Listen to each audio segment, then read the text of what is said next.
There is a moment in every warrior's life when the world grows loud and the soul grows quiet.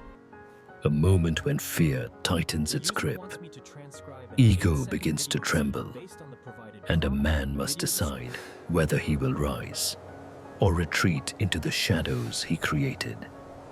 The ancient Japanese called this moment the forging, the invisible battlefield where the true war is fought long before a blade is drawn. They believed inner power wasn't granted by birth, nor earned through brute strength, but cultivated through a sacred law, a system of discipline, silence, presence, and unshakable spirit. They called it Bushido, the way of the warrior. This is not a story about swords. It is a story about the battles inside you, your fear, your doubts, your distractions, your untamed ego. It is a journey into ancient wisdom, lessons whispered through centuries of warriors who mastered themselves before they mastered anything else. Tonight, you will follow the path of a young disciple, guided by an old Zen swordsman who teaches him what true strength really is. Not power over others, but power over the self. This is the law that builds inner power, the path that transforms ordinary men into warriors of unbreakable spirit. Chapter 1: The Boy and the Mountain of Silence. Part 1. The boy climbed the mountain as the sun's first light barely pierced the veil of mist. Every step pressed into the cold, damp earth beneath him, each breath fogging in the morning air. His muscles ached, his lungs burned, but the thought of answers, of power, of strength, pushed him higher. He imagined that at the summit, he would find a formula, a secret force, something tangible he could grasp and wield. Power, he believed, was in the swing of a blade, in speed, in dominance over others. The path narrowed. Moss clung to the stones like green fire. The boy's impatience pressed against him, a constant hum in his chest. He hated the stillness of the climb, hated the silence that surrounded him. Somewhere deep in his mind, a voice whispered, "Why endure this? Strength is meant to be taken, not waited for." And yet, when he reached the peak, the world opened into a quiet, so profound it pressed against his ears. There, sitting cross-legged on a flat rock, was the old swordsman. His back straight, his eyes closed, the folds of his robe catching the first rays of light. The mist curled around him like spirits paying homage to some ancient ritual. The boy stopped. The wind tugged at his hair, tugged at his sleeves, and yet the old man remained unmoved. He opened his eyes slowly, dark pools reflecting depth and calm, and spoke with a voice that seemed to come from everywhere and nowhere at once. "Fear," the mentor said, "is loudest when the mind is weakest. The world shouts, and the untrained soul trembles. You have come seeking strength, but strength begins not with action, but with stillness." The boy blinked, his chest tight. "Stillness?" he asked, incredulous. "I climbed this mountain to learn how to fight, to gain power. How can sitting here teach me anything?" The swordsman's gaze softened, and he gestured to the rock beside him. "Sit, watch, listen. The first battle a warrior faces is not with an opponent, but with the storm inside his own mind. Your thoughts, your impulses, your ego, they are your true enemies." The boy hesitated, then lowered himself onto the stone. Almost immediately, the mountain seemed to press down on him. Every noise, the rustle of leaves, the distant call of a bird, the whisper of the wind, grew unnervingly loud. His mind rattled with fragments of doubt, with images of failure and inadequacy. He wanted to move, to pace, to shake off the tension coiling inside him.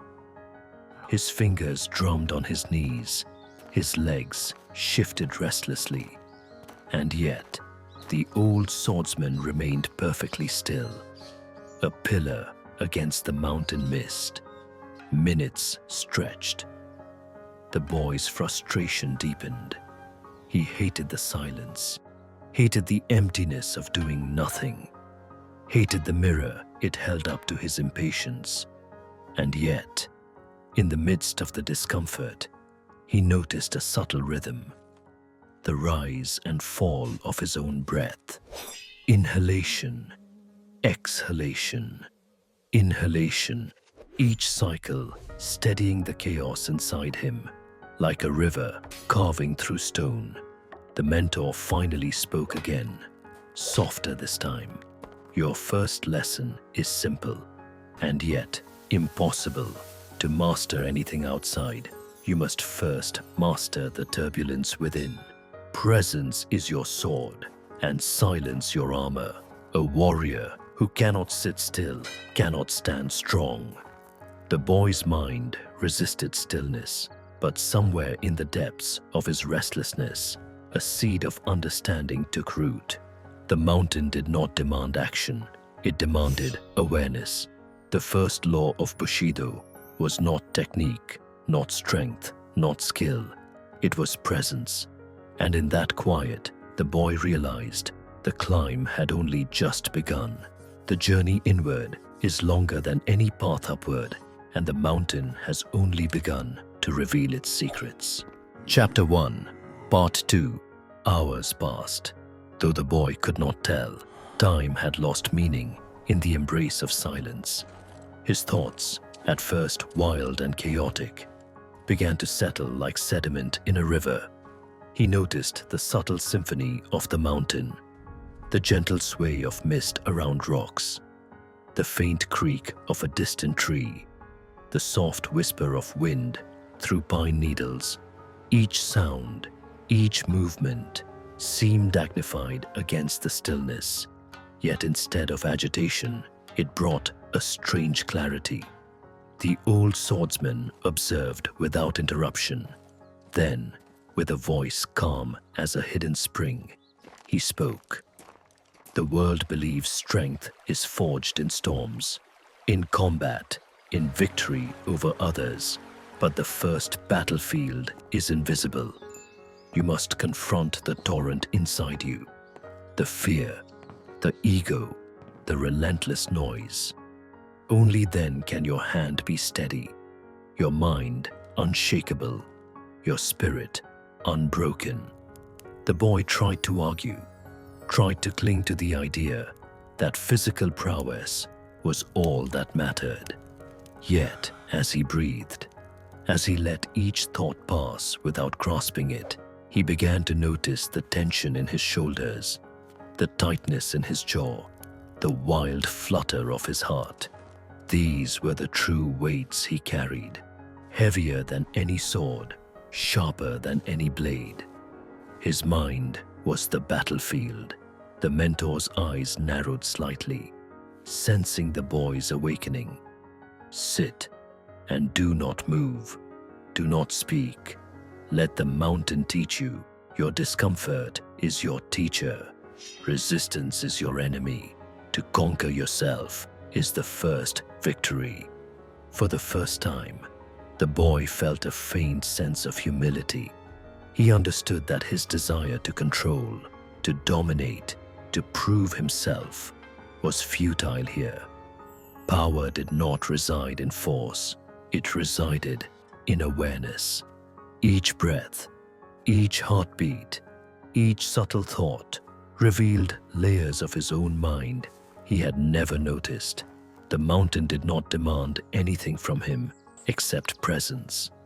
And in that presence, a small but profound transformation began.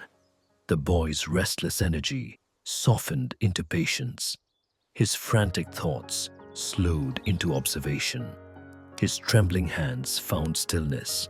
Though no sword had been drawn, though no battle had been fought, he felt the stirrings of inner strength.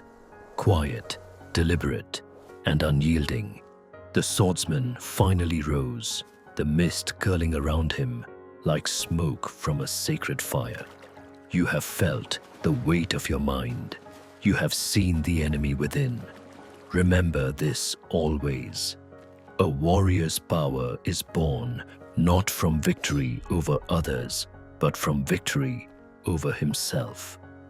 Presence is the foundation, discipline is the path, and stillness is the first law of all strength. The boy bowed deeply, a mixture of reverence and awe flooding his chest. He had not yet learned to wield a blade, had not yet tested his body in combat, but he had glimpsed something not greater, the law that governed all warriors, ancient and eternal. He would descend.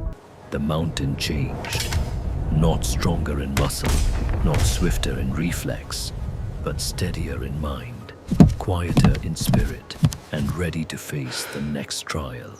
For now, he understood that mastery begins where noise ends, and that the journey of a true warrior always starts from within.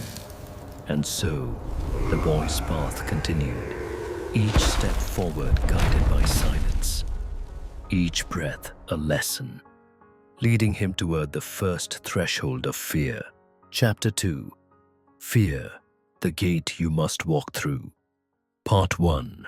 The morning sun filtered through the dense cedar forest, painting streaks of gold across the mossy floor. The boy followed the old swordsman, his footsteps soft, ears alert. Every crack of a twig, every rustle of unseen life seemed amplified in the still air. The mountain's silence had taught him patience, but the forest demanded vigilance. Here, presence was not passive. It was a constant, aware observation, a readiness to move without hesitation, to see without judgment. Fear, the mentor said, his voice blending with the whisper of the wind, is not a curse. It is the compass of the soul. Every warrior must face it. Every warrior must walk through it. The boy's stomach twisted at the words. He had imagined fear as something distant, something to be avoided or defeated with strength. But the mentor's eyes, steady and unflinching, promised a different truth. That fear was inevitable. That it was not an enemy to crush, but a threshold to cross. Their path curved around a deep ravine, the trees parting to reveal a narrow, rickety bridge stretching over a yawning gap. The planks swayed lightly in the breeze, ropes creaking below. The ravine yawned like a black wound in the earth. The boy's pulse quickened, his legs felt suddenly weak, his breath short and shallow. You will cross, the mentor said simply, stepping to the edge. Do not fight the fear. Step with it. Allow it to guide your presence. The boy stared at the bridge. His ego screamed to turn back, to prove his courage another day, to preserve his safety. Every instinct urged retreat, yet he knew, deep down, that retreat would teach him nothing. Fear, he realized, was not a barrier to strength. It was the gateway. The first step was tentative. The wood groaned under his weight. The wind tugged at his sleeves, and the abyss below seemed to whisper threats. Panic rose, a tidal wave, and his mind raced. What if I fall? What if I fail? I'm not ready. I'm not strong enough. The swordsman's hand rested lightly on the boy's shoulder, grounding him. Do not resist. Feel it. The trembling, the doubt, the pounding heart. Embrace it. Fear is not the enemy. Presence is your sword. The boy's muscles quivered, his mind a storm of contradiction. And yet, with each breath, he recalled the mountain, the silence, the quiet victory of stillness. Presence was not passive, it was active awareness. Each heartbeat became a metronome, each step a conscious decision, each inhalation a tether to the earth beneath him. Halfway across, the boy felt the terror intensify. The bridge swayed more violently, a gap beneath him that could swallow him whole. His mind screamed again, but he remembered the mentor's words. Step with fear. Do not fight it. The realization struck him with clarity. Courage was not the absence of fear, but disciplined movement in spite of it. The trembling legs, the shallow breath, the pounding chest. They were not signs of weakness. They were the markers of growth. Fear pointed the way, and only by walking through it could he advance. The swordsman waited patiently, a silent sentinel at the bridge's end. His gaze did not waver. His body did not move. Yet his presence radiated a calm that the boy clung to like a lifeline. Step by step he moved, the fear alive within him, yet no longer paralyzing. With each plank beneath his feet, his mind sharpened. The bridge became less a threat and more a teacher. The gap below a reflection of his own inner uncertainty. He reached the far side, knees trembling, breath ragged, but a quiet triumph settled over him. Fear had not vanished. It had been met, honored, and walked through. The first gate of courage is never the enemy. It is the mirror of your own limits, and the boy had just glimpsed the way forward. Chapter 2. Part 2. The boy sank to the forest floor, the rough moss cushioning his trembling body. His chest heaved, breath ragged, sweat beading along his temples. The abyss he had crossed lingered in his mind, a dark echo of what he had just faced. Yet, beneath the tremor of adrenaline, there was a subtle calm, a quiet recognition that he had walked through something greater than the bridge itself. He had stepped into the unknown, into the raw face of fear, and emerged without surrendering. The swordsman crouched beside him, eyes scanning the trees as if the forest itself were a living teacher. "Do you see now?" he asked. "Fear is the gate. Every warrior faces it, not to destroy it, but to move through it. The mind clings to illusion, whispers of failure, temptation to flee. But your body, your presence, they are stronger than your doubts, if you allow them to be." The boy nodded, still catching his breath. I felt it," he whispered. "I was terrified, but moving through it, it was like something inside me shifted."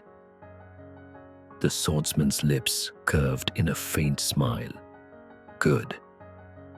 That shift is the beginning. The warrior does not seek comfort. He does not wait for fear to vanish. He steps forward while trembling and discovers courage hidden within the very thing that terrifies him. Presence does not eliminate fear. It channels it, transforms it into clarity." They walked on, the forest thickening, shadows deepening as the sun rose higher. The boy noticed how fear had left traces in his body.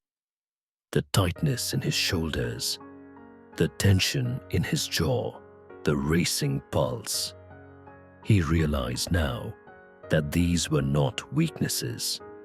They were signals, indicators of thresholds, signs that growth was near. The bridge had been only a symbol. Life would present countless such crossings, and each demanded presence, discipline, and courage. The mentor paused beside an ancient cedar, roots twisting like the veins of the earth. "Fear always precedes expansion," he said, voice low and resonant. "Every moment of growth, every step toward mastery, is guarded by discomfort." Your legs shook on the bridge because your spirit was stretching. Your heart raced because your mind was opening. Never forget this. The warrior is forged where comfort ends, where uncertainty begins. The boy closed his eyes, inhaling the scent of pine and damp earth. He could feel the pulse of life around him, the subtle vibration of the forest, the quiet hum of existence. Fear, he realized, was not something to resist or suppress. It was a guide, pointing toward the unknown terrain of self-mastery. The body falters, the mind protests, and yet, with conscious awareness, the spirit finds its path. Hours seemed to fold into moments as the swordsman led him deeper into the cedar grove. The boy's trembling subsided, replaced by a sharp, calm attention. He felt each step consciously, each breath anchored to the present. The fear that had once screamed now whispered, a subtle companion rather than a tyrant. At last, they emerged from the forest into a clearing. Sunlight streamed through the canopy, illuminating the boy's path forward. The swordsman stopped, turning to face him fully. "Remember this lesson," he said, voice steady as stone. "Fear is not a barrier. It is a threshold. Courage is not the absence of fear. Courage is disciplined action in its presence. Each bridge, each trial, each shadow will call to you. Walk through it. Step forward, even when your heart shakes. That is the way of the warrior." The boy nodded, feeling the truth of it resonate deep in his chest. He understood now that strength was not measured in force or skill alone, but in the willingness to meet fear head-on, again and again, with awareness and discipline. The forest had revealed its law. Fear is a doorway, and only those who dare step through can glimpse the next stage of mastery. Chapter 3: The Discipline of Small, Unseen Battles. Part 1. The boy returned to the mountain dojo, his body weary from the forest, yet his mind sharper than ever. He expected instruction in combat, in techniques that would grant him swift power over others. Instead, the mentor handed him a pail of water. "Fill the cistern," he said, "then sweep the floors. Chop the wood, clean the blades, begin again tomorrow." The boy frowned, his chest tightened with frustration. "This is not what I came for," he thought. "This is menial. How does carrying water make me strong? How does sweeping a floor teach mastery?" But the swordsman watched silently, arms folded, eyes like still water reflecting the world. He spoke only once, his voice calm but absolute. "Great strength is not made in moments of glory. It is built in the repetition that goes unseen. Discipline in small things creates mastery in all things." The boy hesitated, but obeyed. He lifted the pail, feeling its weight, the cold of the water biting his hands. As he poured it into the cistern, he noticed the subtle resistance of the liquid, how it rippled and settled. He heard the splash of each drop, the echo against the stone walls. In that moment, mundane motion became an exercise in awareness. Next, he swept the floors, bristles scraping against the worn wooden planks. Dust rose in soft clouds, dancing in the morning light. He realized that if he rushed, if he performed the task half-heartedly, the floor would remain dirty, uneven, imperfect. Yet, if he swept with full attention, mindful of every stroke, the work became an extension of his own discipline. Each motion aligned with breath, each step with intention. Hours melted into ritual.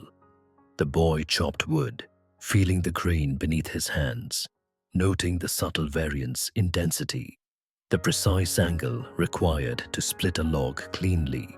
Each swing demanded focus, precision, and patience. He stumbled at first, frustrated by the repetitiveness, by the absence of spectacle. But slowly, an internal rhythm emerged, steadying his body, centering his mind. The mentor approached without sound, observing. "Do you see?" he asked. "Power is not forged in dramatic displays. It is forged in the daily acts that no one notices. Strength is habit, presence, precision, and patience. Each motion sharpens not the body alone, but the mind and spirit. Each small victory over your own impatience is a victory over chaos itself." The boy began to feel a subtle transformation. Frustration waned, replaced by a quiet pride in meticulous effort. He noticed things he had never observed before. The subtle curve of the axe handle, the way the dust settled in corners, the faint aroma of wood and stone. Every task, however small, became a lesson in focus, a mirror reflecting the discipline he had cultivated on the mountain and in the forest. For the first time, he understood that mastery was cumulative. The river does not carve the canyon in a single stroke. It persists, drop by drop, over years. The sword does not teach in a single swing. It waits silent until the spirit is ready to wield it with clarity. And the true warrior is forged not in bursts of action, but in daily ritual, unseen by the world, yet felt deep in the bones. Even as the sun began to dip behind the peaks, casting long shadows across the dojo, the boy's movements became steadier, more deliberate. His mind, once restless and impatient, now found a rhythm in the repetition. The small, invisible victories of discipline had begun to accumulate, sharpening him in ways he could not yet fully name. And so, the boy learned the second law of the warrior. Mastery is built not in glory, but in the unbroken rhythm of small, unseen acts. Chapter 3. Part 2. Night fell over the mountain dojo, but the boy continued his work, guided by a quiet insistence from within. Each log split, each floor swept, each blade polished, became more than a task. It became a meditation. He began to notice the subtleties, the way his muscles adjusted, the way his breathing found a natural rhythm, the way his mind sharpened, focusing on the present without distraction. Even the smallest errors revealed themselves, demanding correction, reflection, and patience. The mentor sat nearby, a shadow against the flickering firelight, observing without interruption. Finally, he spoke. "The eye of the warrior sees everything. The hand of the warrior acts in all things. Yet the mind must remain still. Your small victories are the scaffolding of greatness. Each repetition, each act of care cultivates presence. This is how you sharpen the spirit, even when no one watches." The boy understood now why he had been frustrated, before his desire for immediate, visible results had blinded him to the deeper truth. That power was invisible until it was tested, unseen until it was essential. Every mundane task had been an exercise in self-mastery. Every repetition had been a lesson in patience, attention, and humility. The act of chopping wood was a mirror to the act of wielding a sword. The ritual of sweeping a floor mirrored the discipline required to hold one's mind steady under pressure. As days passed, his frustration faded entirely. The boy found a strange joy in the simplicity of the work, a satisfaction in doing each task with full presence.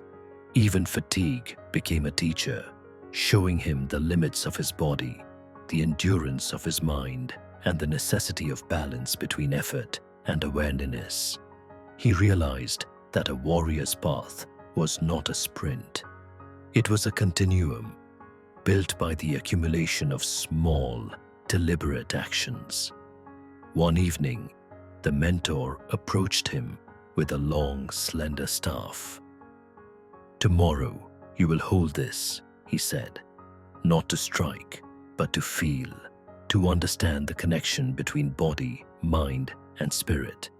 The small acts of discipline prepare you for this moment. If you have mastered the unseen battles, the staff will reveal its truths effortlessly. If not, it will expose your impatience, your ego, your weakness."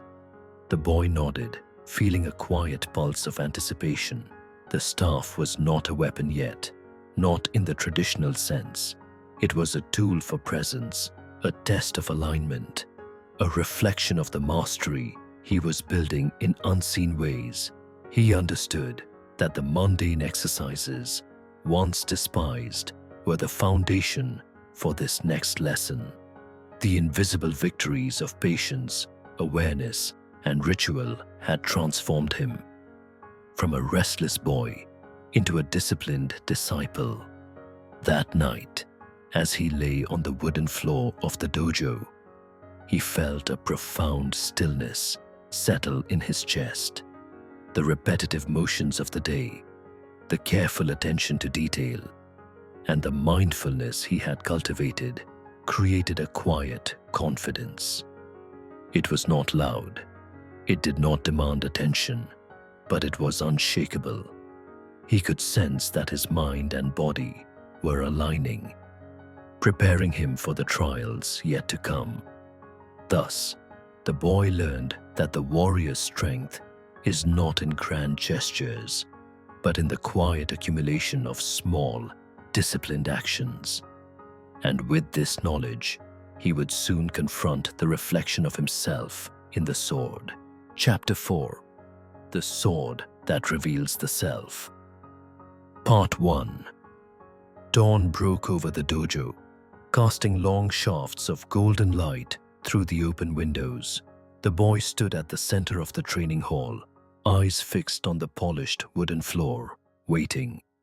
In front of him rested the training sword, simple, unadorned, yet holding a weight far greater than its steel.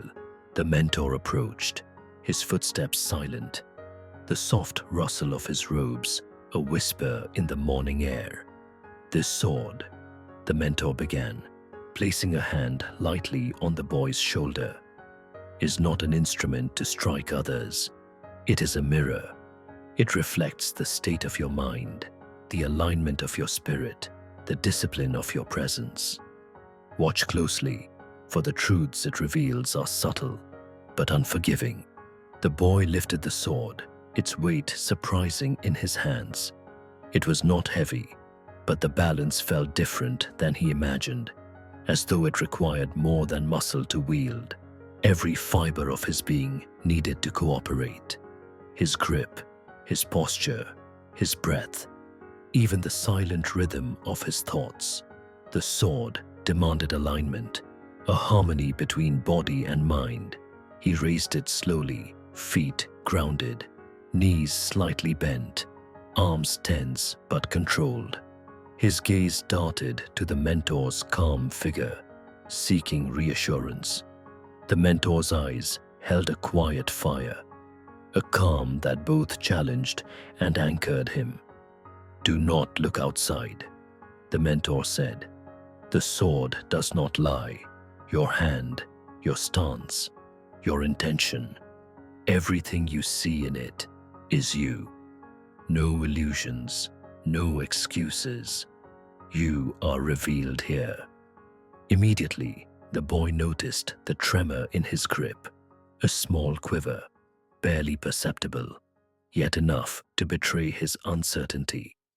His chest tightened. His mind raced with doubts. Am I strong enough? Am I ready? Am I disciplined enough to command this blade? Each question echoed through him, amplified by the weight of the sword. The mentor observed silently, allowing the boy to struggle. Then, without moving a muscle, he said, "Every tremor, every doubt, every hesitation is a lesson. The sword teaches only those who are willing to confront themselves. A blade shows the truth, not in strikes, but in stillness. Each thought unexamined, each impulse unrestrained, will reveal itself in your posture, your grip, your breath." The boy took a deep breath, feeling the cool morning air fill his lungs. He closed his eyes for a moment, recalling the mountain, the bridge, the rituals of daily discipline. Slowly, he began to notice the subtle rhythms of his body, the pressure of feet on the floor, the gentle rise and fall of his chest, the small alignment of shoulders, spine, and arms. The sword, once a foreign weight, began to feel like an extension of his presence, a reflection of the inner stillness he had cultivated. Minutes passed in quiet tension. Every thought that arose, every twitch, every impatience, he observed without judgment, allowing it to pass. Each exhalation became a release of ego, a letting go of the desire to perform or impress. The sword did not demand action. It demanded awareness. It revealed the boy's inner turbulence, yes, but also the emerging calm that had begun to take root over months of discipline. The mentor finally spoke, voice soft yet resonant. "The sword does not lie, nor does it reward pretension. It rewards clarity. Strength is not measured in the swing, but in the stillness that holds the swing in readiness. Only when mind, body, and spirit align does the true warrior emerge." The boy's eyes opened, and he saw his reflection in the polished blade. Not the boy who had climbed the mountain in search of power, not the boy who had trembled on the bridge in fear, but a young disciple, standing firm, attentive, and awake, a warrior in waiting, his presence sharpening like the edge of the steel before him. And so, he discovered that the sword is not a weapon to wield against others, but a lens through which the self is revealed, preparing him for the final trial of mastery. Chapter 4, Part 2. The boy shifted his stance, feeling the subtle tremor in his hands fade as his awareness deepened.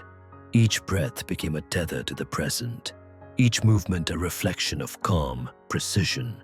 The sword, once heavy with expectation, now felt like an extension of his disciplined mind. Every sinew, every joint, every heartbeat worked in silent harmony.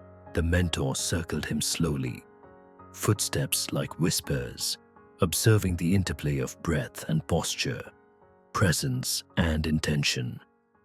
"Notice," he said, voice low and deliberate, "how each thought, unchecked, reveals itself in your hands, your shoulders, your eyes. The sword does not forgive distraction or ego. It mirrors your truth. To wield it is to see yourself fully and without illusion. The boy's mind sharpened, each tremor analyzed and understood. When fear surfaced, fear of inadequacy, of failure, of imperfection, he met it with attention rather than reaction. He felt the pulse of his own presence stabilize the blade. What had been external, weight, balance, gravity, now intertwined with the internal. Patience, focus, discipline. Each micro-adjustment became a meditation, each sway and micro-tremor a teacher. Time passed unnoticed. The morning light shifted, casting angular shadows across the dojo floor. The boy felt something stir deep within, a quiet power, not measured in muscle, but in awareness. The sword had become less a tool and more a reflection of the inner stillness he had cultivated through months of small, disciplined acts. The mentor finally paused, standing silently behind him. "Do you understand now?" he asked. "The sword is not steel. It is clarity. It does not grant strength. It shows you where your strength is lacking and where it already exists. True mastery begins here, within. The warrior who conquers himself wields nothing less than presence itself." The boy lowered the sword slowly, noticing how his own body had changed. His shoulders relaxed, his spine straightened, his mind cleared of the constant chatter that had once plagued him. The reflection in the blade was no longer of a boy seeking power, nor of one trembling with fear, but of someone beginning to embody the principles of Bushido: presence, awareness, patience, and alignment. "You see," the mentor continued, voice firm yet gentle, "a strike delivered without awareness is wasted energy. A victory sought without self-mastery is hollow. The sword does not lie, and neither does the path. To master it is to master the mind. To master the mind is to prepare for the final law, conquering the ego." The boy inhaled deeply, feeling a profound sense of readiness. The unseen victories, the hours spent in silence on the mountain, the trembling steps across the bridge, the endless repetition of mundane tasks, culminated here. The sword, a mirror of all he had practiced, reflected not just his body, but the spirit he had honed in the unseen battles of discipline, presence, and patience. As the sun reached its peak, illuminating the dojo with pure light, the boy understood that the true blade was never steel. It was the clarity of mind, the alignment of body, and the unwavering presence that no fear, distraction, or desire could disturb. He had glimpsed the warrior spirit awakening within him, a force quiet yet unbreakable, poised for the ultimate test. And so, standing with the sword as his mirror, he prepared to face the final trial, where the ego would be tested and inner power would be fully realized. Chapter 5. The Death of Ego, the Birth of Inner Power. Part 1. The sun hung low over the mountain dojo, painting the sky in molten gold and crimson. The boy stood in the open courtyard, sword in hand, the polished wood of the training weapon reflecting the fading light. His breaths were steady now, each inhalation deliberate, each exhalation a release. He had learned stillness on the mountain, courage in the forest, discipline in the daily rituals, and clarity with the sword. Yet, the final lesson awaited him, the confrontation with his own ego. The mentor stepped forward, calm and resolute. "Today, you will spar," he said, "but not to win, not to prove yourself. You will move without aggression, without desire to dominate, without the craving for validation. You will act with presence, clarity, and awareness. Only then will the warrior emerge. The boy's mind rebelled. Years of imagined victory, of striving to be stronger than others, tugged at him. How can I fight without fighting? How can I move without proving myself? His muscles tensed, his ego whispering in the shadows of his mind, promising triumph if he abandoned the discipline he had cultivated. The mentor's gaze pierced him, calm yet unwavering. Ego is the true opponent. It masks itself in ambition, in pride, in the need to conquer. You cannot defeat the world until you have defeated the part of yourself that believes you must. Step forward and let go. The courtyard felt alive, the air thick with anticipation. The boy advanced, then hesitated, then lunged, letting instinct overrule awareness. The mentor sidestepped effortlessly, redirecting the boy's momentum, disarming him with a movement so fluid it seemed almost unnatural. The boy stumbled, chest heaving, frustration flaring. His ego screamed in outrage. "I am stronger. I should have won." The swordsman's eyes softened. "Stop resisting," he said. "Release the need to win. Let go of the desire to prove yourself. Only when the mind is clear, the ego quiet, can your movements be precise. Presence, not force, is your weapon." The boy paused, lowering his sword. The air seemed to thicken as he wrestled with the truth. Pride, ambition, and the urge to dominate pressed like iron bands around his chest. He felt them. Every craving, every fear, every unexamined impulse, resisting the lesson. Slowly, he let them flow through him without clinging, exhaling each thought into the open air. He raised the sword again, this time with intention, not ego. His stance shifted subtly. His grip softened. His breath aligned with movement. The mentor advanced, not as an opponent, but as a partner in the dance of awareness. Each strike, each block, each step became an expression of presence. No longer fighting to win, no longer resisting fear. The boy moved with calm precision, the energy of his ego replaced by the energy of disciplined focus. The courtyard echoed with the quiet rhythm of mastery.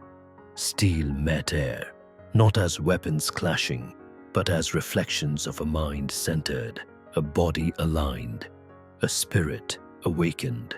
The boy could feel it, the culmination of months of unseen effort, the small victories of discipline, the clarity honed through silence and fear.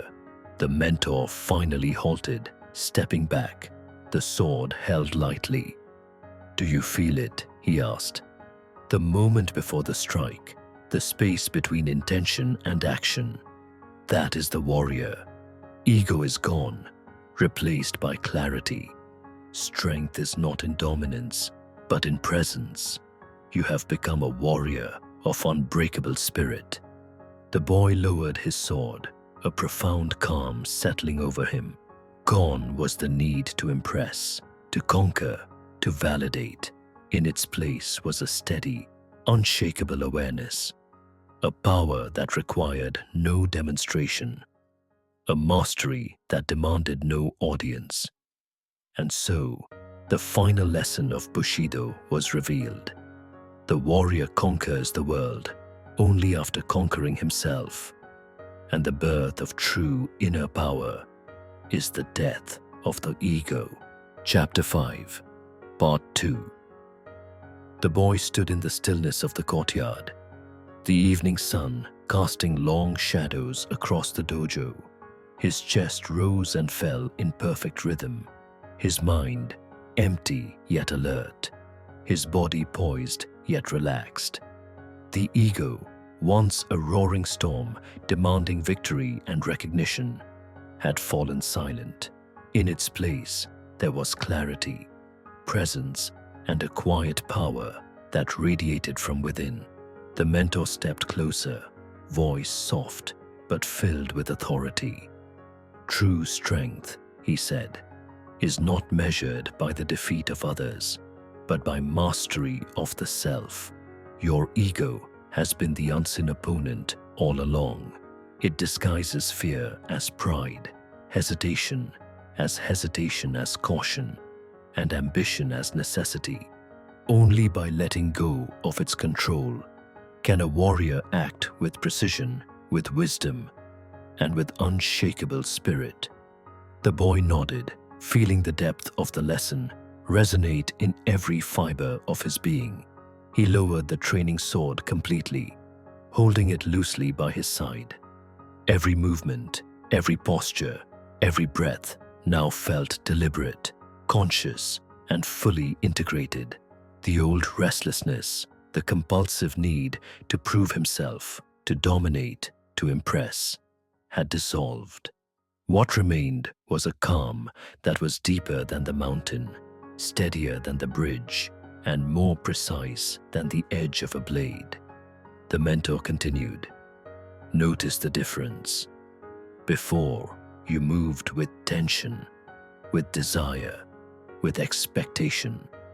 Now, every action comes from clarity, not ego. Your presence is your strength. Your breath is your focus. Your awareness is your weapon. This is the law of Bushido. The warrior conquers the world only after conquering himself."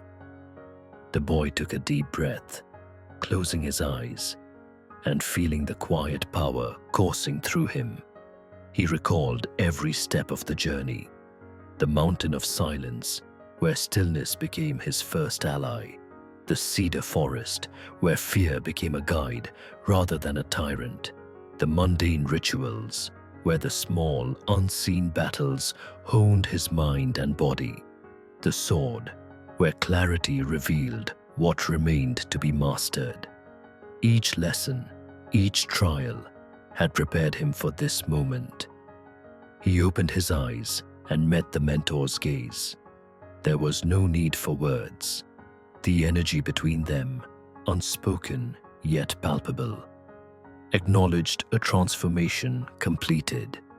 The boy had stepped fully onto the path of the warrior, not one defined by aggression, recognition, or conquest, but by discipline, presence, and inner mastery. The courtyard grew quiet, save for the soft rustle of leaves in the evening breeze. The boy felt the shift deep within, a calm that was not passive, a power that was not forceful, and a focus that did not require external validation. He realized that all his previous struggles, his impatience, his fear, his ego, had been necessary. They were the fire that tempered him, the friction that sharpened him, the mirror that revealed who he truly was. The mentor finally spoke one last time, voice low and resonant. "Remember this always, disciple. Strength is not in defeating others. Strength is in defeating the self that believes it must. Ego is the greatest enemy. Presence is the ultimate weapon. This is the birth of inner power. Guard it, cultivate it, and let it guide every step of your life." The boy bowed deeply, a gesture of gratitude, not just to the mentor, but to the path itself. He had been tested, tempered, and transformed. The warrior within had awakened, not in triumph over another, but in triumph over himself. And so, the disciple became a warrior, not of blades, but of disciplined spirit, not of victory, but of unshakable inner power, carrying the eternal law of Bushido into every moment of his life. As the sun dips behind the peaks and the shadows lengthen across the mountain, remember this: the path of the warrior is not measured in battles won or enemies defeated, but in the victories you claim over your own mind. Presence, discipline, and clarity are not taught. They are earned, cultivated in silence, and revealed in action. Now, take a moment. Reflect on your own journey. What fear are you facing that has been hiding your true strength? What small, unseen battle could you begin today that will shape the warrior within? Share it in the comments below. Let your thoughts become a testament, not just to your curiosity, but to your commitment to growth. I want to read them because your insight may inspire someone else to take the first step. And if you found wisdom here that resonates, if the fire of inner power stirred something in you, subscribe and join this journey of presence and mastery. Click the like button, not just to show support, but to honor the effort of walking the path and sharing it with others. Every comment, every like, every subscription is not just a number. It is a signal that the warrior spirit is alive, here, now, and ready to rise. The path continues, the mountain awaits, and the next lesson is only one step beyond.